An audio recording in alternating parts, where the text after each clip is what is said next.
This video is intended for training purposes only and should not be viewed as giving advice of any kind for the suitability or unsuitability of any type of investment. We should always seek the advice of a qualified financial advisor before making any decision on any investment. Let's talk a bit about some of the ways money can be invested in Canada. Typically, when I talk to people and ask them about the types of investments they have, I get a variety of responses, but they're fairly similar. A lot of people will respond with, I have RSPs, GICs, mutual funds, tax-free savings accounts, but most people don't really understand how these different platforms interact with one another. I like to draw them as vehicles because it's easier for me to explain how these different platforms work. Let's start with the RSP vehicle. This vehicle has passengers, which would be the investments. The vehicle dictates the tax implications of the investment when money is deposited or withdrawn, but doesn't dictate the growth, as this is determined by the type of passenger or investment. The growth is dictated by the type of mutual fund, GIC, bond, or what have you. No tax is paid as money grows in the RSP, as this is deferred until the money is accessed. Your financial advisor should be able to help you choose the type of investment or vehicle that would be best suited to you. Let's talk about some of the characteristics of the RSP.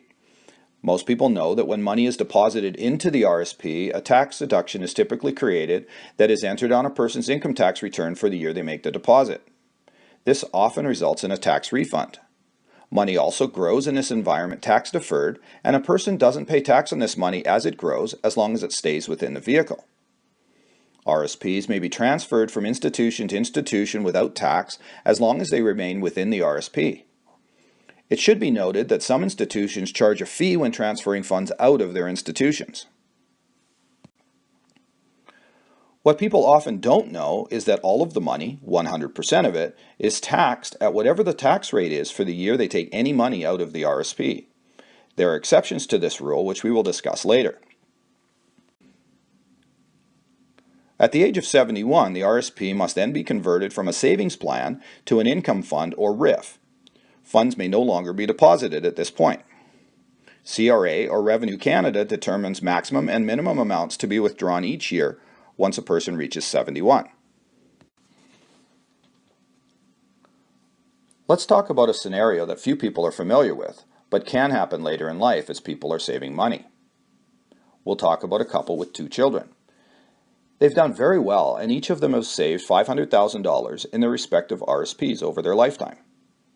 As time goes on, something happens and the father passes away.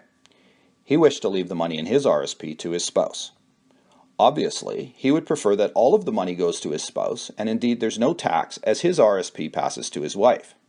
This is the only time an RSP may move from one person to another tax-free. Time goes by further and the mother passes away, and she wished to leave the money to her children. She has the $500,000 she saved and the money her husband saved as well, totaling $1 million. One would assume that money would pass to the children as part of the estate, but unfortunately tax must first be paid. If we were to look at one province, Alberta, the highest tax rate in Alberta is a little over 40%. In this scenario, the family would lose just over $400,000 as the mother is deemed to have made $1 million in the year of her death as income. The remaining money would go to her children. Care should be exercised when choosing whether to use an RSP or another vehicle. We will discuss alternatives later in this video. It could be argued that the RSP may not be appropriate earlier in life if a person has low earnings, as they typically do when starting in the workforce. It could be argued that a person should use one of the other vehicles at this time and use the RSP later when deposits will have more of an impact on their taxes. If they wait, they may have RSP space carried forward to future years, which may be better utilized when they're at a higher income. The RSP can be used as part of other strategies as well, such as the Homebuyers Plan or the Lifelong Learning Plan. The Homebuyers Plan is designed to help a person or couple purchase their first house using their savings in their RSP. It may also be used to further their education. We will discuss these options later. The next vehicle we will look at is open, also known as non-registered. It should be noted that the same investments that can be used in the RSP or registered vehicle may be used here. Often the difference between setting up a registered or non-registered investment is simply selecting or not selecting the registered box on some applications. However, the tax implications here are very different. There's no tax deduction when depositing into a non-registered platform. Money grows in this environment tax-advantaged rather than tax-deferred the way an RSP does. Money withdrawn from a non-registered investment has significantly different impact on our taxes, though. It is not taxed as income the way an RSP is. Withdrawals from a non-registered environment is taxed in the form of capital gains, which applies only to the growth and not the original investment. We are also not subject to the age restrictions that apply to the RSP. We may wish to use this platform for our investing if we have exceeded the limitations of the RSP or the tax-free savings account, or if we find the tax implications here more favorable. There are strategies on how to generate a tax deduction in this environment, as well as strategies that enable us to move money from our RSP to this platform, minimizing tax. These will be discussed at a later time. The next vehicle we will discuss is called a tax-free savings account, or TFSA. Unfortunately, the name implies that this is simply a savings account. Many people deposit money into this environment at some institutions and realize very little growth, if any. Often, the reason for this is that their money has been placed in either a holding account, a standard savings account, or a high-interest savings account, which generate little or no interest. They often aren't informed that they could have selected the same investments available in the previous vehicles we discussed. There are significant benefits, though, to using this vehicle. There is no tax deduction generated when depositing into this platform, but there is also no tax paid on either the growth or when withdrawing funds. Some institutions charge substantial fees, though, for withdrawing or transferring tax-free savings accounts.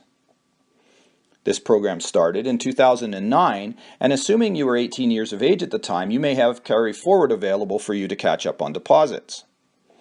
I mentioned earlier there may be an advantage in using the tax-free savings account early in life when taxes are low, than moving their savings to the RSP later to achieve a higher tax deduction.